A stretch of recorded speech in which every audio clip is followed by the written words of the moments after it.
Hey everybody, I am about to reveal to you the secret message that's there in the menorah. And why is it a secret? Because you haven't heard about it. And why haven't you heard about it? Because I came up with it. This is my idea. You see, this week's Torah portion, Parshat Truma, has the Mishkan, the building of the Mishkan, the tabernacle, and all the various specific utensils that go in there. And these utensils, they have symbolism and meaning. Lechem apanim, you have this table which held these loaves of bread. That represents that God sustains us. And then you have the menorah, one of the most iconic, recognizable symbols of Judaism, the beautiful gold menorah. The menorah, light, represents wisdom. Wisdom. Torah, wisdom, knowledge, that's what it's there to represent. In the building of it and in the description of it, it gives us an insight about wisdom. Now, I'm not one of these sophisticated internet people. Otherwise, now I'd have like a picture showing up on here, superimposed there. I don't know how to do that. I don't have a staff. It's just me. And old school, we're going to use the art scroll Chumash over here.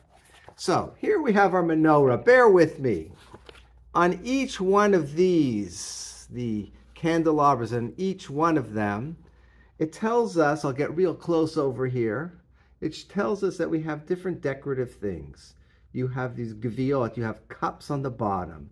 You have kaptor, which is a knob, and you have up here, it's the form of a flower or a perach. It blossoms into a flower. So you have cup, knob, flower. So what's the idea? What's the secret behind here about wisdom and Torah? It tells us how to get wisdom.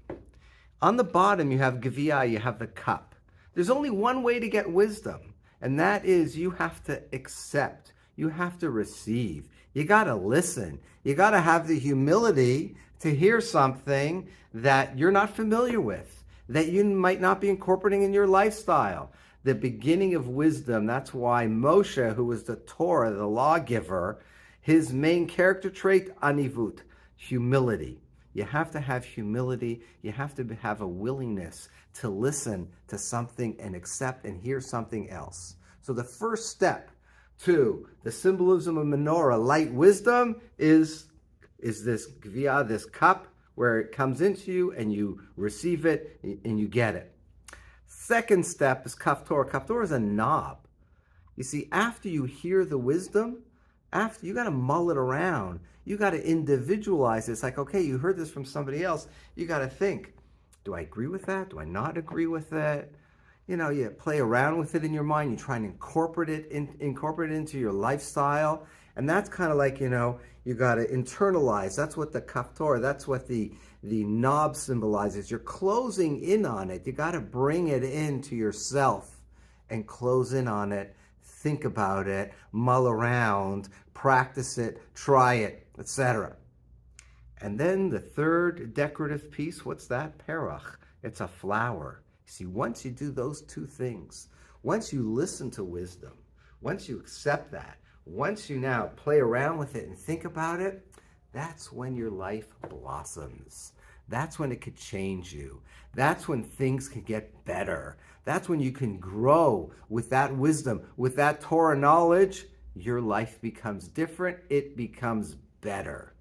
Those are the secrets. That's the secret of what the menorah, which represents wisdom and Torah, and in the building of it, according to Rabbi Nightingale, the meaning behind it. Accept, encompass, enclose, mull it around, think about it, and once you do that, then those pieces of wisdom will change your life.